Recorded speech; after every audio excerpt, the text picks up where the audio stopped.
তিনি ছিলেন মডেল, তিনি ছিলেন আইডল, তিনি ছিলেন আইকন, তিনি ছিলেন অনুপম আদর্শ, তিনি ছিলেন উসওয়াতুন হাসানা। তিনি গোটা মানব জাতির জন্য সকাল থেকে সন্ধ্যা, রান্নাঘর থেকে সংসদ ভবন, সুরত ধারণ করার ক্ষমতা কোনো মানুষের নেই। শামাইলে তিরমিজির হাদিসগুলো যখন পড়তাম, হৃদয়ের আয়নায় একটা মূর্তি দাঁড় করিয়ে নিতাম, একটা অবয়ব দাঁড় করিয়ে নিতাম, একটা আকৃতি মনে মনে কল্পনায় ভাসিয়ে নিতাম। চাইতাম আমিও যদি এমন হতে পারতাম, কিন্তু যা হবার নয়। তিনি ছিলেন মধ্যম আকৃতির সুঠাম দেহের অধিকারী একটি মানুষ। তার চুলগুলো ছিল ঘাড় পর্যন্ত প্রলম্বিত, হালকা হালকা কোঁকড়ানো। তিনি যখন চুলের ভিতরে তৈল দিয়ে আছড়াতেন, মনে হতো মৃদুমন্দ ঢেউ দেখা যায়। তার কপাল ছিল চওড়া, ভ্রুগুলো ছিল জোড়া ভ্রু, ধনুকের মতো বাঁকা। চোখের পাতাগুলো ছিল ফুটন্ত গোলাপের গোলাপি রঙের এক একটি পাপড়ির মতো। তিনি কখনো বা যখন চোখের পলক ফেলতেন, মনে হতো মৃদুমন্দ বাতাসে গোলাপ পাপড়ি যেন দোল খাচ্ছে। তার চোখের সাদা অংশ ছিল রক্তিমাভ সাদা, কালো অংশ ছিল কৃষ্ণ কালো। তার নাকটা ছিল খাড়া, নাকের ছিদ্রগুলো ছিল ছোট ছোট। নাকের নিচে ছিল সরু চিকন গোঁফ, গোঁফের নিচেই সেই গোলাপি রঙের ঠোঁট। তার ঠোঁটগুলো যখন কখনো বা মুচকে হাসত, গোটা পৃথিবীর মানুষ অবাক বিস্ময়ে দেখত গোটা পৃথিবীতে যেন বিজলি চমকিয়েছে। তিনি কখনো বা যখন এই রাস্তা দিয়ে হেঁটে যেতেন, 1 মাস পরেও কখনো যখন সাহাবা হাঁটতেন, তার গায়ের জান্নাতি গন্ধ তারা পেতেন। মায়েরা, উম্মাহাতুল মুমিনিন যারা, তারা নবীর যখন কখনো এই ঘামে ভেজা শরীর নিয়ে ঘরে ঢুকতেন, কপালের ভিতরে মুক্তোর দানার মতো ঘামগুলো যখন জমে থাকতো, মায়েরা ছোট্ট শিশি খুঁজে সেই ঘামগুলো শিশিতে ভরে জমা রেখে দিতেন, কখনো বা ঈদে কোনো অনুষ্ঠানে যেন আতর হিসেবে ব্যবহার করতে পারেন। সুরত ধারণ করা কোনো মানুষের সাধ্যর বাইরে। কখনোই কোনো মানুষ সুরত ধারণ করতে পারবে না চেষ্টা করলেই। কিন্তু তার সিরত যেটা অনুকরণীয়, অনুপম আদর্শ। তিনি এসেছিলেন এই জন্যে, ওয়ামা আরসালনাকা ইল্লা রাহমাতাল লিল আলামিন। তিনি ছিলেন রহমত গোটা ধরনীর জন্য। যেমন করে আল্লাহ বলেছেন, ফাবিমা রাহমাতিন মিনাল্লাহি লিনতা লাহুম ওয়ালাউ কুনতা ফাজ্জান গালিজাল কলব লানফাদ্দু মিন হাওলিক ফাআফু আনহুম ওয়াস্তাগফির লাহুম ওয়াশাওিরহুম ফিল আমর ফাইযা আযামতা ফাতাওয়াক্কাল আলাল্লাহ ইন্নাল্লাহা ইউহিব্বুল মুতাওয়াক্কিলিন। তিনি এসেছিলেন তেমন করে। কেন তাকে পাঠানো হয়েছিল? আল্লাহ নিজেই বলেছেন, লাকাদ কানা লাকুম ফি রাসূলিল্লাহি উসওয়াতুন হাসানা। তিনি ছিলেন মডেল, তিনি ছিলেন আইডল, তিনি ছিলেন আইকন, তিনি ছিলেন অনুপম আদর্শ, তিনি ছিলেন উসওয়াতুন হাসানা। তিনি গোটা মানব জাতির জন্য সকাল থেকে সন্ধ্যা, রান্নাঘর থেকে সংসদ ভবন, তার জীবনের ব্যক্তি জীবন, পারিবারিক জীবন, সমাজ জীবন, রাষ্ট্রীয় জীবন, অর্থনৈতিক জীবন, ইন্টারন্যাশনাল রিলেশন, সকল ক্ষেত্রে তিনি ছিলেন আদর্শ, তিনি ছিলেন মডেল, তিনি ছিলেন আইকন।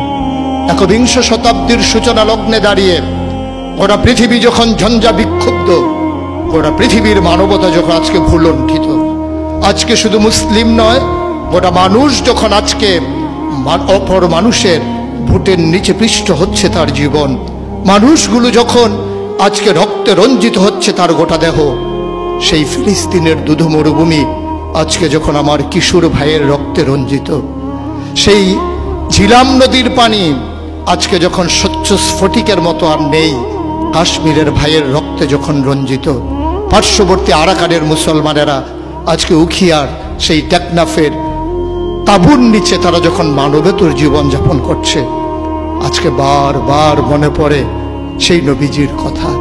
তিনি যদি আজকে আসতেন কোনো একটা ভূখণ্ডে, আমরা যদি দৌড়ে দৌড়ে তার কাছে যেতে পারতাম, গোটা মানবতা যদি বলতে পারতাম, মুক্তি চাই, স্বাধীনতা চাই, ভোটের নিচ থেকে জীবন চাই, তিনি হয়তো আঁকড়ে ধরে বলতেন, এখানেই শান্তি, চলে এসো, উদখুলু ফিস সিলমি কাফা, তাহলেই তোমাদের জন্য প্রশান্তি, তাহলেই তোমাদের জন্য মৃত্যুর, স্বাভাবিক মৃত্যুর গ্যারান্টি। কখনোই আর ঝঞ্ঝা বিক্ষুব্ধ পৃথিবীতে তোমাদেরকে বুক পেতে দিতে হবে না বুলেটের সামনে। যদি এমন হতো আমাদের কথাগুলো যত কোরআনের কথার মতো, ওয়ামান আহসানু কাওলাম মিম্মান দাআ ইলাল্লাহ ওয়া আমিলা সালিহান ওয়া ক্বালা ইন্নানী মিনাল মুসলিমিন, আমাদের তাগিদ জুতে হতো এমন, উদখুলু ফিস সিলমি কাফা, ইসলামে পরিপূর্ণভাবে চলে আসো। আমরা যদি সে কথা থেকে দূরে সরে আসতে পারতাম, আফাতুমিনুনা বিবাযিল কিতাব ওয়া তাকফুরুনা বিবায, কতই না সুন্দর হতো। ভালোবাসা যদি হতো এমন যে নবীকে যেমন করে আল্লাহ তাবারক ওয়া তাআলা ভালোবাসার আধার বানিয়েছিলেন, ইবাদতে যদি আমরা হতে পারতাম এমন, আনতা আবুদাল্লাহা কাআন্নাকা তারাহু ফাইন লাম তাকুন তারাহু ফাইন্নাহু ইয়ারাক, আমরা যদি সফলতা এমন হতে পারতাম, কাদ আফলাহাল মুমিনুন আল্লাযীনা হুম ফি সালাতিহিম খাশিউন, আমরা যদি দীপ্ত শপথ গ্রহণ করতে পারতাম, ইন্না সালাতি ওয়া নুসুকি ওয়া মাহইয়ায়া ওয়া মামাতি লিল্লাহি রাব্বিল আলামিন, আমরা যদি নিজেদের কুরবানির নজরানা এভাবে পেশ করতে পারতাম, ইন্নাল্লাহা ইশতারা মিনাল মুমিনিনা আনফুসাহুম ওয়া আমওয়ালাহুম বিআন্না লাহুমুল জান্নাহ, সেই দীপ্ত শপথ জীবনে ধারণ করে আমরা যদি উমর বিন আব্দুল আজিজের মতো ক্ষমতা যখন তার মসনদে তাকে বসানো হলো, তিনি আস্তে করে ঘরে ঢুকলেন, তার বিবির সামনে গিয়ে বললেন, উত্তরাধিকার সূত্রে যে অলংকারগুলো পেয়েছো রেখেছো কোথায়? অলংকারগুলো কাঠের বাক্সে ভরে যখন তার সামনে এনে দেওয়া হলো, বলছিল এর ভিতরে আমি রক্তের গন্ধ পাই, এর ভিতরে আমি বাতিলের গন্ধ পাই, সুতরাং এই অলংকার তোমার না, এই অলংকার আমাদের জন্য গোলার কাটা, জাহান্নামের শাস্তির কারণ।